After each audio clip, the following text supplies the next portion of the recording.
Another thing that really pissed me off was what they did with Master Roshi. Now, him above all other characters, he deserves a little more notification into how they cocked him up.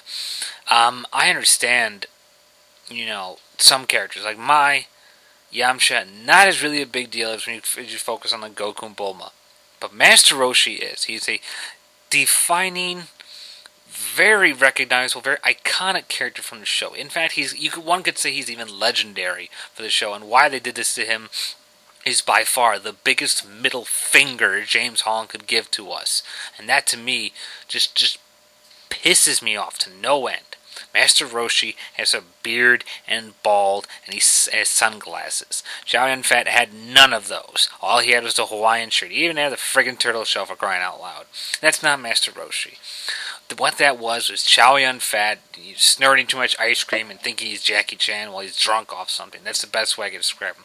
He's quirky and kind of funny, but that's not who Master Roshi is. No. Master Roshi is known for being one of the most depraved, pathetic, lonely, girl-hungry perverts that's ever stalked this earth. He never misses a chance to grab someone's boobs or butt or get a peek at their panties or something like that. Never. He doesn't apologize for it like Chow Yun-Fat does in this. He grabs Bulma's ass about twice. That was the extent of his perversity, aside from one other swimsuit magazine that Bulma finds. Other than that, it's never made to reference again. Why? Because some douchebag at the movie company thought it would be smart to aim this more at kids, so that there's another bad mistake. They changed it from PG-13 to a PG rating.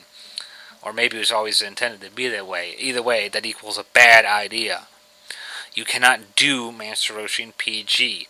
That's like saying Bugs Bunny hates carrots. It's a part of his character. He has to be a pervert. He has to be a dirty, lecherous, ass-grabby, boob-fondling old guy, because that's what he does. Half the humor of Dragon Ball comes from Master Roshi. I don't care if it's not kosher or appropriate to do an American film. That's what he is. And if you're not going to do that, then don't put him in there.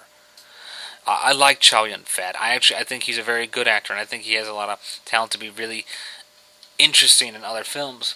And I was really thrilled to hear him in this film until I saw the half-assed blowjob that he gave the film. I don't think he gave it his all, and I don't think he was true to the character. I think he should have been much more faithful and less on the wacky and more on the who Master Roshi really is. And Bulma actually was the only one who actually got pretty close to what she was actually doing. I actually liked Emmy Ross in this for once, but from someone who knows the show, it's kind of disappointing to see that Bulma wasn't all the way Bulma. I mean, they mentioned the Capsule Corporation, but then they come with this nonsense of Bulma trying to get the Dragon Ball so she can duplicate the energy source. Are you serious?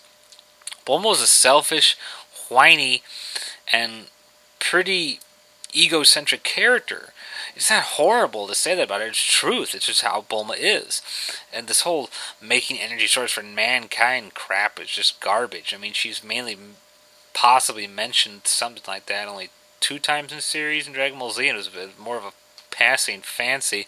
You barely heard from it ever again. Hell, the first time she was getting the Dragon Ball, she's trying to get a wish for a boyfriend, or being covered in strawberries and that. And to change that, to make her more noble, it just kind of felt, again, removing some of Bulma's personality.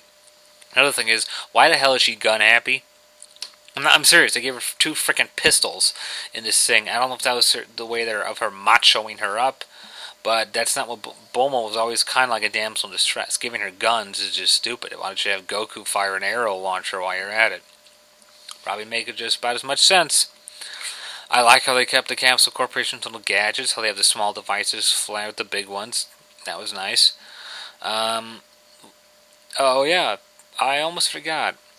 Why the hell are their hairstyles not like they should be? Not even mention the fact that Chow Yun-Fat's not wearing a bald cap for Master Roshi, but Goku, but Yamcha, and Bulma, you can't get her hair green? That would look too weird for you? Are you kidding me? There's nothing normal about this film. You can have Princess Leia have frickin' cinnamon rolls on her hair and have multicolored people just of all different kinds of species, races, and monsters, but you can't put one green-haired or bluish-haired wig on a girl. That's just nuts. That's just frickin' lunacy. Sorry. Getting a little worked up here. But if you really want to get worked up, then prepare for the biggest kick in the balls, rip in the asshole, spoiler, and smearing of Dragon Ball's name. And that's the total bullshit job they did on the Ozaru. That's right, you heard me. The Ozaru, the giant werewolf space ape that Goku and Gohan have turned into in the series, is in the film. Only they've found ways to bastardize that as well. Instead of being a giant ape, it's now maybe 8 feet, 7 feet tall and still wears Goku's clothes when he turns into it. Goku still turns into this ape, surprisingly, without the adding of his tail, which is absent from this film, along with most of the show's accuracy. Furthermore, the film made up some jack-off story addition that Goku, or Ozaru rather, was the servant of Piccolo, and that the ultimate goal of this film was for Piccolo to summon Ozaru from Goku. And for whatever reason, the movie made it look like it was a shock for us to find out that Goku was in fact Ozaru, when it's blatantly obvious from anyone who's seen 5 minutes of Dragon Ball or read anything about it online.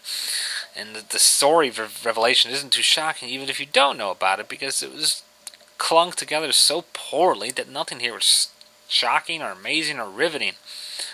And the Ozaru barely lasts on there. It's supposed to be giant, out of control, and ripping clothes like frickin' werewolf. It wasn't.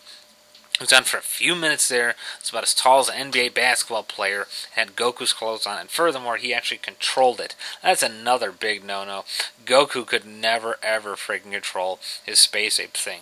I'm not one to nitpick every single contradiction something does that's not accurate to comic book, but even frickin' Dark Knight, when they went totally off with Joker, made him very different, made him more calculated in planning, and got rid of the whole chemical acid bath, which I was really upset about, but Dark Knight managed to do it well so that you didn't care about this. There's not only so many mistakes that it pisses you off to high hell, but it's done poorly to the point where it doesn't even look like a good movie anymore.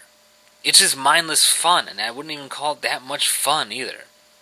The only way you can have fun with it is if you see it completely oblivious and disconnected from Dragon Ball. If you have even any ounce of recollection of any of the episodes, or have seen even one, or even one of the movies, then you'll automatically hate this movie, because that's what it does.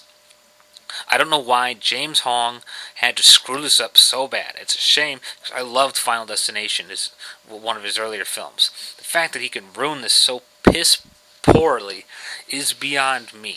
I don't know why he did this, and in a way, I'm kind of glad that Dragon Ball was one of the first anime films to come out, because I have a feeling we're going to see more anime films, since they've already announced that Full Metal Panic has been bought, and Cowboy Bebop is coming.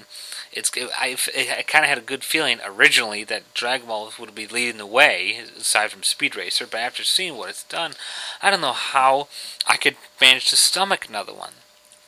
All these movies now are going backwards and restarting their series. James Bond did that, Batman did it, Superman did it, frickin' Incredible Hulk did it, which Hulk was a little too soon, but if there's ever a film that needed to go back and be redone, it's this one. I think Dragon Ball is a fantastic series and could work better as a movie if you just had someone who didn't just totally piss on it and wrap it up in donkey shit and then punt it out the door, because that's all he basically did here. He took it and he wiped it with his ass. If Akira Toriyama was any kind of a violent guy, he should be over there punching James Wong's face out for what they did to his thing. I'm not usually one to say that, but being as someone, like I said, who knows this series inside and out, I could just see so much wrong when I really shouldn't have. They should have taken a little more time, care, and effort for it, and they did none of that. They rushed everything, they put it together poorly, and they targeted it so wrong. I was actually hoping for the sequel, because I was hoping they would just erase this bad film's history by making a better Dragon Ball Z film. I got into Dragon Ball through Dragon Ball Z first anyway, so I was kind of hoping that they were going to do that. But considering the piss poor records that it got at the box office, I don't think that's going to happen. At this point, you might as well just relaunch over and just start from Dragon Ball Z. But after this disaster, I don't know if anyone's ever going to touch the Dragon Ball series. And that's a real shame, because people are missing out on quite a kick-ass anime series. As a Dragon Ball fan, I was truly upset with this. If you are a Dragon Ball fan, don't go see it. If you just want a mindless movie just for fun, then go see it. Or if someone doesn't know about Dragon Ball, then go see it. But all in all, as much as I am a very positive person and try to find the good in things, I could find very little in this film outside that I said it's mindless fun. I was truly upset, and I God hope that the popular Dragon Ball can survive this disaster of a film.